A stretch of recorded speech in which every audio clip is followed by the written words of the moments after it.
Olá, tudo bem? O coronavírus infectou mais de 125 mil pessoas em todo o mundo, enquanto conversamos agora, nesta sexta-feira, dia 13 de março, provocando mais de 4.500 mortes. Enquanto isso, 100 brasileiros, 100 casos foram confirmados aqui e o número, é claro, aumenta diariamente. Em uma epidemia, uma das principais vítimas é a verdade. Uma quantidade absurda de notícias falsas e boatos estão circulando nas redes, dificultando o combate à pandemia, ou seja, essa epidemia de escala global. Para nos ajudar a apontar o que é fato e o que é desinformação em meio a tudo isso, convidamos Marcelo Litivok, médico infectologista do Hospital das Clínicas de São Paulo e do Hospital Sírio-Libanês. Eu sou Leonardo Sakamoto e este é o programa do Vaza Falciani, realizado com o apoio do Facebook e também da TV PUC e da Rede PUC, ambos programas da Pontifícia Universidade Católica de São Paulo.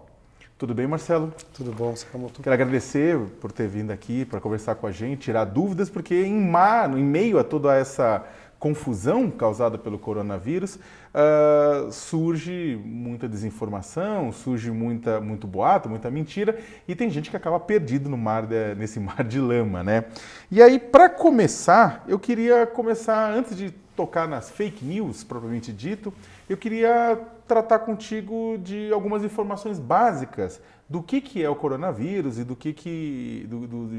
de como se pega coronavírus e de como está sendo combatido. Em primeiro lugar, o que é o coronavírus?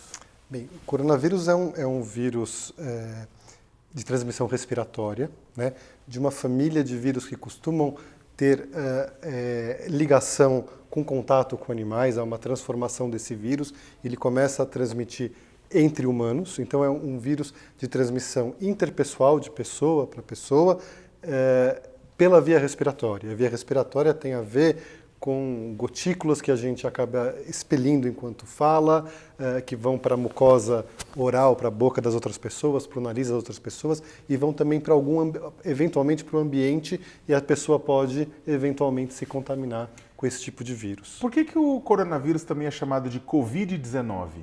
Ele é o Covid-19 justamente porque ele foi identificado no final de 2019, então é o coronavírus, né, relacionado a esse ano, e ele também é chamado de SARS, ele é o SARS-CoV-19. Então ele é semelhante a um vírus que já ocorreu, uma família, na verdade, que já ocorreu na China no começo de 2002 aproximadamente, né? Muito tem se falado sobre a letalidade desse vírus, ou seja, a letalidade, para quem não sabe, é o número de mortos a partir do número de infectados, né? É grande? Ela não é das maiores, mas a gente sempre acaba comparando o SARS com o vírus da gripe, que é o vírus influenza. Gripe comum, você Da disse. gripe comum. O vírus influenza, a diferente do SARS, todo ano ocorre nos dois hemisférios, ele acomete um grande número de pessoas, por isso que nós vacinamos para a influenza todo ano. E um clássico do influenza é o H1N1, em que em 2009 teve uma pandemia em quase todos os países, né, do globo terrestre. Então, quando a gente compara o SARS com o influenza, e com o H1N1 especificamente, ele tem um número de mortes maiores do que o influenza. Se nós compararmos com o primeiro SARS ou com o MERS, que teve no Oriente Médio, ele é um vírus que aparentemente a letalidade é menor. Por enquanto, os dados são muito iniciais. Nós temos basicamente os diagnósticos dos casos mais graves, de quem procura o hospital, de quem fica internado ou eventualmente vai para a UTI, só que a gente perde um pouco o denominador, quer dizer, o número total de pessoas que foram infectadas. E sem dúvida tem um grande número de pessoas que tiveram quadros muito leves, que não procuraram serviços médicos ou mesmo assintomático. Então a letalidade é o número de mortes totais pelo denominador. Ainda estamos fechando esses números, talvez precisemos de mais tempo para fazer posteriormente exames sorológicos numa população e ver qual foi o real estrago, né, em termos de mortes com relação ao vírus. Como é que se pega, como é que se contrai o coronavírus? Pelo contato íntimo, quer dizer, um contato próximo com uma pessoa que está infectada, né? Ela pode até eventualmente não ter sintomas, que esse é o grande perigo com relação ao coronavírus, que muitas vezes você demora, você não reconhece a pessoa que eventualmente transmite. Então, alguém que está tossindo, que está perto de você, pela secreção respiratória, o vírus penetra nas nossas mucosas, basicamente em boca e nariz, e aí você determina o quadro viral, né? O quadro respiratório, na verdade. O ambiente também é importante, porque não só um contato direto entre a gotícula da pessoa que tem o coronavírus e a sua mucosa, mas também quando a gente conversa, quando a gente fala, tem uma série de gotículas que vão para o ambiente, como a mesa, como um copo, eventualmente, eventualmente quando eu cumprimento, dou a mão para a pessoa leva a mão à boca ou toca em alguma superfície que está contaminada e depois leva a mão à boca, existe também o risco de contaminação. Ou seja, beijo, por exemplo, claro que ele passa porque você está trocando saliva. Sem dúvida. Só que, por exemplo, um abraço e um aperto de mão, ele não passa por si, ele passa porque depois a pessoa tende a encostar aquilo na boca. Ele passa indiretamente. Não, indiretamente, não é o contato pele-pele que vai pegar. Exatamente, não é o contato mais fácil de entender, é diretamente mucosa com mucosa, uma gotícula que vai para... Ou seja, relação sexual desprotegida ou beijo? A transmissão sexual não é tão clara. Não é clara, na verdade, mas o contato salivar, né, por gotícula, que numa relação ocorre, é muito próximo, na verdade. Mas o que pode acontecer algumas vezes é justamente a pessoa expelir gotículas ou ela eventualmente limpar a mão, né, limpar a boca com a mão e depois oferecer a mão para um cumprimento ou para um abraço e a pessoa eventualmente... Nós temos um hábito muito comum de ficar o tempo inteiro colocando a mão no nariz, na boca, no olho, na verdade, né? Então, uma das recomendações que é importante, isso é difícil, é tentar evitar colocar... Isso de forma geral, não só para o coronavírus, para várias doenças infecciosas. Tentar não utilizar as mãos, não colocar a mão na boca, a mão no nariz, mão no olho, mão em nada, na verdade. Isso é importante. Então, já que você falou dessa forma indireta, por exemplo, que a pele não pega diretamente, mas indiretamente, então significa que compartilhar os mesmos copos, talheres, que se eles não estiverem lavados, eu também posso pegar, por exemplo, usar o mesmo talher ou usar o mesmo prato. Sim, se não for lavado, você pode eventualmente ter transmissão, sim. E eu pego também no transporte público? Você pode pegar no transporte público, sim, tanto pelo contato ainda mais os nossos transportes públicos, a gente acaba tendo um certo confinamento e uma densidade de passageiros grande. Né? Uhum. Então você tem esse contato que é mais íntimo, a pessoa tosse, ela fala, ela coça, sei lá, tem uma série de... Ela acaba expelindo a gotícula e o ambiente também, né? Nos bancos, nos locais que eventualmente a pessoa acaba, nos suportes que ela vai acabar se segurando, a pessoa pode colocar a mão lá, e outra pessoa coloca a mão e também, eventualmente, pode levar a mucosa. Mais uma vez, nós precisamos ter o hábito, não só agora, de lavar as mãos, né? Quando você chega do trabalho, quando você vai no banheiro, volta do banheiro, quer dizer, sempre antes de comer, na verdade, tudo isso é importante porque são horas que você eventualmente pode ter esse risco. E lavar a mão não é lavar a mão daquele jeito, jogar o detergente, dar uns tapinhas e jogar, de forma alguma, na verdade. Você tem que pelo menos ter 30 segundos de lavagem de mãos, né? Então você tem que pôr água, você tem que colocar o sabão, tem um movimento que deve ser feito entre os dedos, você deve colocar o dorso também, na verdade, o polegar. Então você precisa pelo menos 30 segundos. É uma brincadeira que você tem que cantar parabéns a você enquanto você lava as mãos. Não só com água e sabão, e tem uma forma que também facilita, que é o álcool gel. O álcool gel tem algo que é interessante, que você vai colocando nas mãos, fazendo o mesmo movimento, e espera secar o álcool. Então você vai esfregando até secar. Importante tentar lavar até um pouco acima dos punhos, na verdade. Metade do braço. Seria interessante esse movimento. Parece bobagem, mas é uma das coisas mais importantes para evitar o coronavírus e também infecção hospitalar. Tem várias bactérias no ambiente hospitalar cuja principal medida contra isso é a lavagem das mãos dos profissionais de saúde. Então, entre o álcool gel e sabão, tanto faz? Tanto faz. Os dois são úteis. O problema do álcool gel é que quando você começa a fazer só lavagem com álcool gel, fica uma certa... a mão tem uma certa pasta que você acaba tendo na mão e é difícil, você vai ter que lavar a mão, porque senão... Em algum momento, algum momento não dá muito certo. Agora, quais são os principais sintomas? Quando é que eu sei que eu estou com coronavírus? E qual que é a diferença para os sintomas de uma gripe comum? são muito semelhantes, né? O coronavírus ele é absolutamente semelhante aos quadros gripais. Quando a gente fala em gripe, a gente fala em influenza. A influenza é o principal vírus relacionado à gripe. Existem outros vírus respiratórios, para influenza, sincicial respiratório, outros coronavírus. Tem uma série de vírus que causam quadros respiratórios. O mais importante é a influenza, que a gente dá o nome de gripe, né? O coronavírus, os principais sintomas são semelhantes e tem um espectro grande de doenças. O que isso significa? Você pode ter quadros desde quadros absolutamente assintomáticos, a pessoa tem o vírus e não transmite, transmite e não tem sintomas, quadros muito leves. Ou seja, ela está doente, né? Mas ela não tem febre, não tem dor, não tem cansaço, tem coriza, tem tosse, não tem dor de garganta, nada. não tem nada. Né? Você pode ter desde o espectro do paciente assintomático, de quadros mais leves, de quadros mais graves e pessoas que eventualmente precisam de hospital e de UTI. Lembrar que 80% das pessoas que têm coronavírus são quadros leves. Basicamente o quê? A pessoa vai ter dor de garganta, dificuldade para engolir um pouquinho, mas a dor de garganta é importante. Coriza, na verdade, vai ter um gotejamento nasal, né? Vai pingar um pouco de secreção nasal. Pode ter febre, né? Febre geralmente é algo que chama um pouco mais atenção, na verdade. Febre alta ou febre? A gente considera a febre acima de 37,8. Pode ter 38, 39. Dor no corpo, pode ter um pouco de o que nós chamamos de artralgia, que é justamente a dor nas juntas. A pessoa tem uma sensação de quebradeira, ela está se sentindo bastante, um corpo bastante doído, na verdade, né?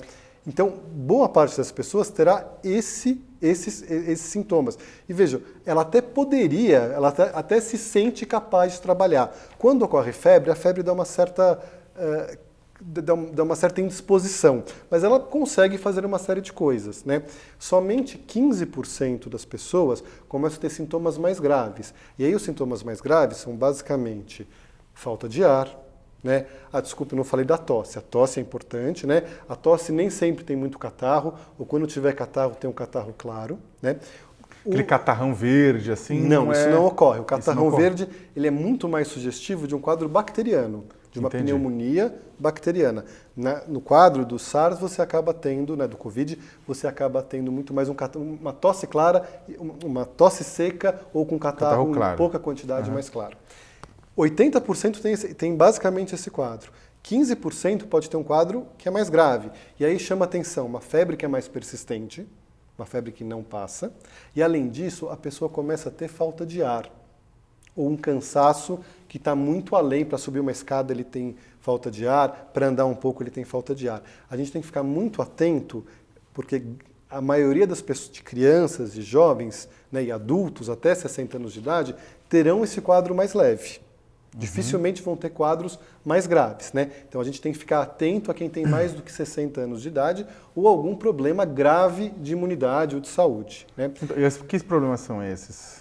Por exemplo, a idade é o principal, para ser bem sincero. Agora, problemas como eventualmente doenças do coração, diabetes que não está compensado, isso é importante. O diabético que faz o tratamento correto, que está compensado, dificilmente terá alguma complicação do coronavírus, mas alguém que não trata, não toma o remédio, não faz as glicemias corretas, tem um risco maior. Hipertensão? Hipertensão nem tanto. O grande problema é mais para doenças do coração. Cardiopatias. Né? Cardiopatias. E problemas de imunidade relacionados a pessoas que fizeram transplante, tomam remédios que caem a imunidade, quem está realizando quimioterapia, radioterapia, eventualmente, são pessoas que eventualmente podem ter um risco maior. Criança com asma? Criança com asma, geralmente asma grave. É interessante, é até importante falar para as mães têm, claro, todo mundo é muito preocupado com as crianças. Grande parte das crianças terão quadros leves, né? A letalidade abaixo de 10 anos é raríssima. Raríssima, mesmo em crianças com problemas de saúde. Ou seja, a criança funciona muito mais como uma disseminador, uma disseminadora, vai pega do amiguinho na escola e passa para o avô, para a avó. Exato. Na comunidade a criança tem um pouco esse papel, passa para os pais, para os avós, na verdade, mas felizmente as crianças nessa epidemia estão sendo poupadas de quadros graves. Elas vão ter sintomas, né? Porém passará como um quadro gripal. E você falou 80 isso, 15 tem 5% que é? 15% terão formas mais graves, que podem necessitar de um hospital, e um hospital basicamente para receber oxigênio, e geralmente são pessoas com a idade mais avançada, com problemas pulmonares, com problemas cardiológicos, eventualmente tabagistas, pessoas que fumam e têm problemas pulmonares, poderão sofrer mais com esse vírus, como sofrem com influenza, como sofrem com outros vírus respiratórios ou pneumonias. Agora, você falou ir para o hospital para receber oxigênio. Qual que é o tratamento para o coronavírus? Até o presente momento, não tem nenhuma droga com ação antiviral. Não tem nenhum remédio que você consiga aplicar ao paciente que tem ação contra esse vírus. Contra o coronavírus. Não existe. Não existe. Tem uma classe que é um análogo de nucleosídeo, uma droga que está sendo testada, né? Tem algumas medicações, tem uma medicação que você utiliza também para o vírus HIV, que pode ter ação para o coronavírus, mas não há nada definitivo que você fale, tal remédio tem ação. Então, em protocolos clínicos que são controlados e são feitos com grupos bem separados, que você observa a eficácia clínica com relação ao laboratório, talvez tenhamos alguma droga que possa ser utilizada. Não tem nenhuma droga nova, na verdade. São drogas que já existem e eventualmente estão sendo testadas. Mas até o momento, nenhuma efetiva comprovadamente. Ou seja, a única forma de tratar é garantir que o corpo esteja forte o suficiente, recebendo oxigênio, água, comida, e deixar o sistema imunológico agir. Isso. Nós tentamos dar uma ajuda para o sistema da pessoa, porque no fundo é um tratamento de suporte. Então, para a grande maioria das pessoas que vão ter quadros leves, você dá sintomáticos. A pessoa tem febre, você dá um antitérmico, né? Você eventualmente, se a pessoa tiver uma tosse mais importante, você pode dar alguma medicação que melhore esse quadro, mas são medicações leves para melhorar um pouco os sintomas. Para as pessoas que precisam de internação no hospital e precisam de UTI, o que é uma minoria, menos de 5% das pessoas, vejam bem, menos de 5% do total, principalmente de pessoas com idade mais avançada, vão precisar de hospital e principalmente de unidades de terapia intensiva. Elas vão precisar de oxigênio. E o oxigênio pode ser administrado desde um catéter que você coloca, uma máscara, ou eventualmente você vai precisar ventilar a pessoa, né? Entubar a pessoa. Ela vai precisar de uma intubação orotraqueal e ela vai respirar com a ajuda de máquinas. Mas isso é bem mais raro. Isso é bem mais raro, e é um suporte que é importante. Por isso que a gente está sempre tentando planejar, né, que quantos leitos eventualmente podem ser, a depender de cada cenário, quantos leitos de UTI, respiradores você precisaria para dar um suporte adequado para essas pessoas. Então, o oxigênio é importante, a hidratação é importante, lembrar que num quadro infeccioso o diabetes descompensa, o coração descompensa, então você precisa melhorar, dar esse suporte ao paciente, mas não há um remédio ainda, né, que consiga ter ação direto para o vírus.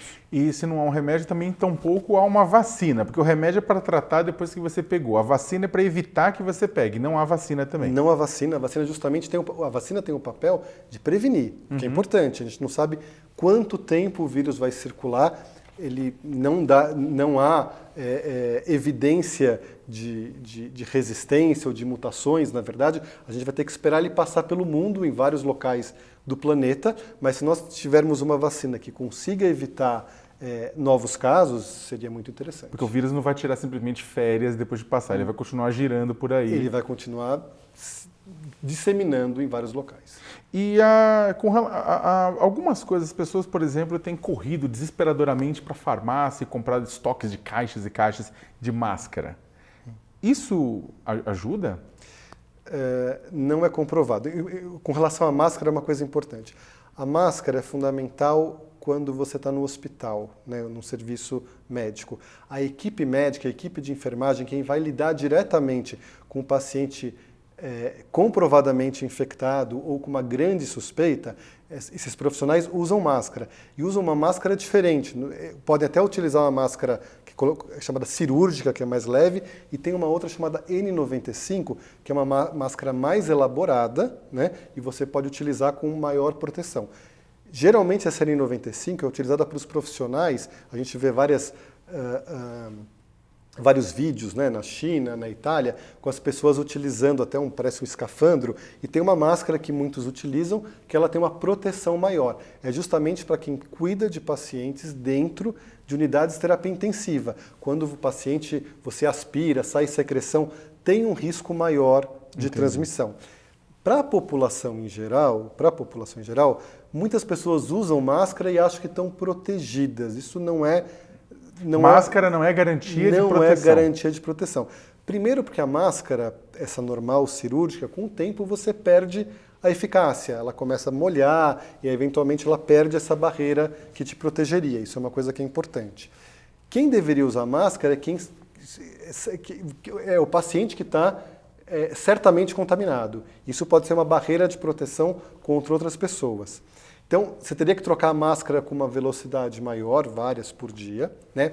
Se você usar a máscara N95, primeiro ela é absolutamente desconfortável. Você não consegue utilizar essa máscara por muito tempo. Respirar com aquela máscara dá para fazer em alguns minutos, horas, eventualmente, mas ela é realmente desconfortável. E como é uma máscara que você guarda para outras vezes, na hora que você tira a máscara, a face externa da máscara aí sim, você pode ser contaminado por alguém que você teve contato, né? E a máscara, ao invés de te proteger, ela muitas vezes... Ou seja, a máscara é útil para o paciente, para a pessoa que está com o vírus, por exemplo, está em algum lugar, ele vai usar para reduzir a contaminação do meio ambiente, mas se você não tem, utilize outras formas de se proteger, como lavar a mão. Exatamente. Por exemplo, um paciente que está com uma suspeita no quadro respiratório, quando ele vai ao hospital ou dentro do hospital, é interessante que ele use máscara.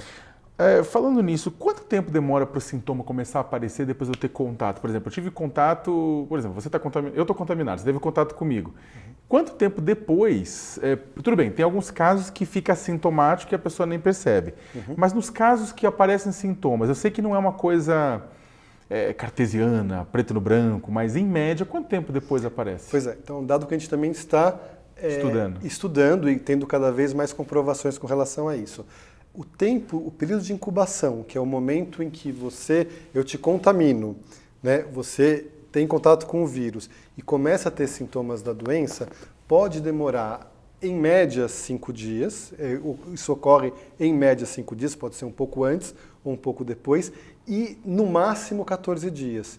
Então, há casos, né, há relatos de casos de pessoas que entraram em contato com o coronavírus e só 14 dias depois começaram a ter os sintomas. Esse é um problema do vírus, porque diferente do influenza, que tem uma incubação menor, você pode ficar um bom tempo sem sintomatologia e eventualmente transmitindo para as pessoas. Ou seja, não é que o vírus ele não passa para outra pessoa só quando eu estou com sintoma, ela passa a partir do momento que ela entrou no organismo, um pouco depois, assim. Alguns dias depois. O que importa é que eu não preciso ter sintoma para estar passando para alguém. O mais importante é isso. Nas doenças infecciosas, o pico de transmissão ocorre até 2 dias antes dos sintomas.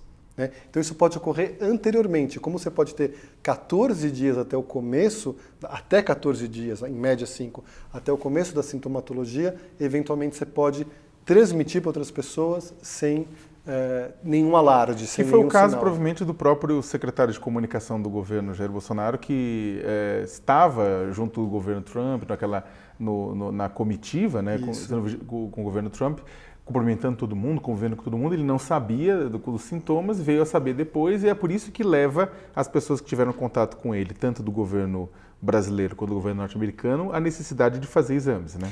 Isso, foi justamente isso, ele estava assintomático, né?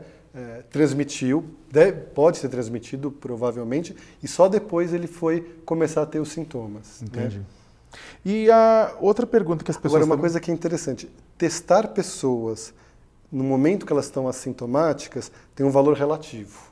Nem sempre, às vezes você testa e tem um falso negativo. Tem um falso negativo. Ou seja, a pessoa está com a pereba, mas ainda não está detectável. Não desenvolveu. A Sociedade Brasileira de Infectologia, e também a Organização Mundial de Saúde, ela sugere o teste basicamente de pessoas que têm sintomatologia. Isso é importante. Entendi. Então, muitas querem testar, querem saber o que está acontecendo. O mais importante é testar a partir de sintomatologia respiratória. Né? Principalmente sintomas mais importantes, como febre, coriza, tosse, basicamente. Né? Agora, lembrar que tem outros vírus também, isso é uma coisa que é importante. Uma coisa que as pessoas também falam bastante, que tem se discutido bastante, é uma ação que tem sido tomada por vários governos, inclusive no Brasil agora, é colocar as pessoas, não incentivar ou pedir para que as pessoas não participem de aglomerações, de shows, de jogos de futebol, ou mesmo de aulas quando você tem muita gente na mesma sala. Isso ajuda? Isso ajuda, né? Esse é um tema que é bastante polêmico, porque do ponto de vista econômico, você tem restrições de uma série de atividades, o que tem um impacto em vários países, está tendo impacto em vários países. Mas veja, o grande problema do Covid é que a transmissão tem ocorrido de uma forma mais rápida do que a influenza, né? E muitas pessoas estão ficando sintomáticas no mesmo momento, na mesma semana, no mesmo período. Então, há uma demanda enorme pelos serviços de saúde dessa população. E claro que quando você tem um número grande de pessoas acometidas ao mesmo tempo, aqueles 15, 20% de casos graves vão aparecer. E esses casos graves eles vão precisar de internação e muitos vão precisar de UTI. Se você tem uma explosão do número de casos, tem até uma curva famosa que mostra um número grande de pessoas se contaminando no mesmo tempo. Se você conseguir achatar um pouco essa curva e levar, de certa forma, uma proteção do número de pessoas ou um número menor de pessoas se contaminando de uma forma mais gradual, isso é importante para os serviços de saúde e para dar um adequado suporte para os casos mais graves. Ou seja, se a gente conseguir fazer com que o vírus cause impacto em prestações, não à vista, mas em prestações, por quê? Porque aí ele vai demandar menos leitos de hospital, menos enfermeiro, menos médico, e aí todo mundo vai poder ser atendido. Perfeito. Esse é um dos motivos. O segundo motivo que seria muito interessante é, eventualmente, poupar, principalmente as pessoas que têm o maior risco. Então, quando você, de certa forma, diminui a circulação de pessoas na cidade, coloca um número grande de pessoas trabalhando em casa, deixa somente os serviços essenciais, pode ser que o vírus comece a circular de uma forma muito mais baixa e, eventualmente, ele passe sem acometer pessoas extremos de idade, pessoas, eventualmente, que tenham problemas de imunidade, que teriam uma resposta pior. Então, tem uma dupla função essa possibilidade, até porque o vírus, nós estamos, pela experiência dos outros, né, primos do coronavírus, eles devem passar em algum tempo, talvez alguns meses, e eventualmente não vai ter um retorno que pode ser muito interessante. Duas perguntas, sim, depois a gente entra na parte do falso ou do verdadeiro, assim, mas eu tinha duas dúvidas, que é a seguinte: a primeira, tem um jeito certo de espirrar e de tossir? Porque pode parecer tipo reaprendendo a espirrar e tossir, mas existe um jeito certo? Um jeito, digamos, mais educado? Tem. Não só mais educado, né, Sakamoto, mas um jeito mais solidário, né, para evitar que você eventualmente transmite para outras pessoas. É a famosa etiqueta da tosse. O ideal é quando você vai tossir, que você utilize o braço, né, e tussa nessa região, né, e que você não dissemine nem na tua mão, que você vai dar, eventualmente pode, né? Entrega, isso né? É muito famoso, isso é muito comum. E lembrar, nós somos latinos, basicamente, né? Faz parte do nosso dia a dia cumprimentar, tocar, beijar, abraçar, é algo estranho, né? Evitar cumprimentar as pessoas é algo que não faz parte da nossa... Mas também Mas é importante também. Ou seja, tossir e espirrar aqui. Tossir e espirrar aqui, na verdade. E evitar, neste momento... Os cumprimentos mais à distância, que usar o namastê, exatamente, né? Essas coisas. Menos efusivos, né? Mais distantes, né? A lavagem de mãos também é importante, mas a etiqueta da tosse é algo que vale a pena. Quando é que e a última pergunta da gente... E outra coisa importante, a pessoa que está doente, principalmente a pessoa sintomática, ela não pode ficar circulando. Se ela não vai para a escola, se ela não vai para o trabalho, ela também não vai para o shopping, ela também não vai... Não vou trabalhar, não vou, mas eu vou pegar um cinema. Eu acho que isso passa, esses períodos de quarentena voluntárias ou não, obrigatórias ou não, vai ser um teste bastante difícil para a nossa população, que nunca passou por isso, mas é importante a contribuição individual, até para ter menos circulação de vírus. Esse é o motivo, né? E quando é que eu tenho que ir para o médico? Quando é que eu falo assim, ótimo, eu vou ou não vou... Por exemplo, é claro que a gente tem muitas vezes o hábito equivocado de ir para o médico, ter uma tossinha, bater uma coriza, ai, pânico, desespero, eu vou para o médico. Não. Aí se for isso, você vai bombar, aumentar as filas dos hospitais e prejudicar quem precisa realmente. Perfeito. Quando é que realmente alguém fala assim, beleza, eu preciso ir para o hospital agora? Quer dizer, eu acho que antes de ir para o hospital, tem os centros de saúde, tem outros Posto de locais, saúde, né? posto de saúde que você pode procurar e eventualmente resolver seu problema localmente sem sobrecarregar. Eles conseguem resolver? Na grande maioria, sim. Lembrando que 80% dos casos são mais leves, né? De forma geral, sintomas leves você nem precisaria ir num serviço de saúde. Idosos, eu acho que a gente precisa ficar muito mais atento para os sintomas. Idosos com febre, uma febre alta que não passa. Falta de ar é bastante importante e um cansaço excessivo. Eu acho que isso é bastante importante. Se eu tiver com isso, você deve procurar o serviço de saúde. Principalmente se eu for idoso. Principalmente se você acima de 60 anos. Perfeito. Antes da gente, o último bloco, gente, a gente vai fazer algumas perguntas. Eu trouxe recolhi algumas informações que têm sido compartilhadas nas redes sociais. Algumas delas foram, inclusive, reunidas pelo site do Ministério da Saúde, por outros sites também de checagem de informações. E eu queria que o Marcelo, são 10 pontos bem curtos, eu queria só que o Marcelo comentasse...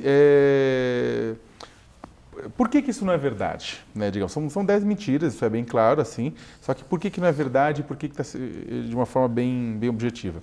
A primeira é, cheirar cocaína ou beber loló protege as pessoas contra o coronavírus. Não, isso é totalmente falso, né? Não há, pelo contrário, né? O uso de drogas como cocaína ou loló podem piorar a imunidade da pessoa e não há nenhuma proteção com relação ao coronavírus. Lembra que a cocaína ainda destrói a mucosa do septo nasal, tudo pode ser muito pior, nenhuma proteção, totalmente falso. Falso. Outro boato que está circulando é, para checar se você tem coronavírus, você deve respirar fundo, prender a respiração por mais de 10 segundos e se conseguir fazer isso sem tossir, está sem o vírus. Não, também outra inverdade, não tem o menor cabimento, na verdade, esse teste. Né? Não é um teste, então? Não, de é um forma teste. alguma, de forma alguma. Beber chá de hortelã com abacate ou uísque com mel ajudam a prevenir, não tratar, mas prevenir. Não, também não há evidência. É importante lembrar que o que é uma evidência científica? Se eu acho que algum remédio, algum produto, algo protege, né, para qualquer doença, eu preciso fazer um estudo científico. Então eu preciso testar a minha hipótese com esse remédio, eu preciso dar esse remédio para um número grande de pessoas com a doença e um grupo grande de pessoas vai receber um placebo, que é um comprimido com farinha, né, para justamente tirar um pouco o viés, né, quer dizer, um pouco a impressão do que a pessoa está recebendo em termos de sugestão ou não. Esse estudo que é feito com um novo remédio, a pessoa que toma o novo remédio não sabe o que está tomando, o médico que está prescrevendo também não sabe o que ele está dando. Isso chama-se um estudo duplo cego. Então, os estudos duplos cegos que mostram uma eficácia de qualquer medicamento em comparação ao placebo ou em comparação a uma droga já consagrada, têm um maior peso do que, eventualmente, achismos ou eventualmente crenças com relação, mesmo remédios populares. Então, você precisa de uma evidência científica para utilizar essa medicação, até para saber, muitas vezes, o remédio novo ou a droga nova pode ser algo que cause algum malefício para a pessoa. Ou seja, né? Por isso que precisa de longo tempo de teste, porque não dá para inventar e já botar no mercado, porque pode acontecer um mal, pode nascer um terceiro braço, alguma coisa assim. Em epidemias, os médicos são muito criteriosos para testar uma nova medicação. Tem várias fases de estudos clínicos. Em momentos epidêmicos, como teve o Ebola, por exemplo, tem algumas fases do estudo que você pode abreviar, justamente pela necessidade de uma medicação mas nova. Não eliminar. Mas eliminar de forma alguma. Outro... Então, essa combinação, mesmo que natural, tirando o álcool, ela não há evidência de proteção. Vitamina C protege de coronavírus? Não, vitamina Também C não protege de coronavírus. Gargarejo com vinagre são eficazes para combater o vírus porque ele entra pela garganta? Não, também não há... Não limpa. Não tem proteção para o vírus. Tem um que está circulando que é o vírus pode estar vindo em embalagens de produtos chineses. Não, também não há como... Quer dizer, veja bem, a superfície, o vírus pode ficar em superfícies, o vírus pode ficar numa superfície por um número até relativamente elevado de dias, mas quando você faz esses transportes que são por muito tempo, em condições de temperatura adversas, na verdade, a persistência do vírus em quantidade suficiente e a vitalidade dele transmitir, esse não é um mecanismo importante. O ambiente é importante, mas não essas caixas que eventualmente são postadas. Ou seja, pessoas que viajam sim, mas caixas que viajam não. Álcool gel nas mãos muda o resultado do bafômetro na Blitz, então tem muita gente que não quer usar. Álcool gel nas mãos muda o resultado. Você usou álcool gel na mão para limpar e isso absorveu no organismo? Não. Essa absorção tópica que ocorre do álcool, essa eu não conhecia, que ocorre no álcool gel, ela não é suficiente para alterar o bafômetro. Não, você precisa ingerir o álcool, né, E ingerir o álcool não também, e já falou que ingerir álcool o álcool também não resolve, não protege. Cura. Isso aqui você tinha falado que medicamentos destinados ao tratamento de HIV estão comprovadamente curando o coronavírus. Não. Até uma coisa importante falar. A população HIV positiva que faz tratamento e está bem, né, a maioria das pessoas que descobrem precocemente que são soropositivas, tomam o remédio corretamente, tem a carga viral indetectável, tem uma vida normal e o risco de ter coronavírus é exatamente igual ao da população geral. Restante. Então isso é uma coisa, para a população soropositiva não há um risco aumentado, principalmente se você fizer seu tratamento e tomar o remédio corretamente. As medicações para o vírus HIV não protegem do coronavírus. Um dos remédios que foi utilizado para o HIV e nem mais é utilizado no Brasil, que chama Lopinavir, com ritonavir, ele está sendo testado por uma suposta atividade para o coronavírus, mas mesmo isso não é algo comprovado. Bem, a nona você já tinha respondido, porque tem um boato circulando que um diretor do HC indicou chá de erva doce para tratar coronavírus, então não procede. Fake news também. E passar água sanitária no corpo previne coronavírus. Não previne coronavírus. Essa também não tinha ouvido, né? Essa também não tinha ouvido. E essa também pode ter lesões cutâneas que são muito graves, complicadas, né? Na verdade. Não, essa é totalmente falsa. Então, olha, a gente quer agradecer a presença do médico Marcelo Littvock, infectologista do Hospital das Clínicas da USP e do Hospital Sírio-Libanês. E antes da gente se despedir, eu queria saber se você queria dar um recado final, uma sugestão final. Está todo mundo em pânico, está todo mundo preocupado, está todo mundo achando que é o apocalipse, né? E eu queria que você falasse, para o pessoal desse um último recado. Não, perfeito, Sakamoto. Eu acho que a informação, isso que a gente está fazendo aqui, é fundamental para passar algo de qualidade e confiável com relação a métodos de prevenção do coronavírus. Lembrar que é uma doença que nós não precisamos ficar aterrorizados com ela, mas sim atentos e principalmente atentos às complicações. Lembrar que a maioria das pessoas não terá formas graves do coronavírus, mas nós precisamos identificar a população que tem o maior risco e rapidamente encaminhar esses pacientes para um cuidado adequado, para um desfecho bastante satisfatório que a gente deseja. Perfeito. Obrigado, Marcelo. Obrigado, gente. Até a próxima.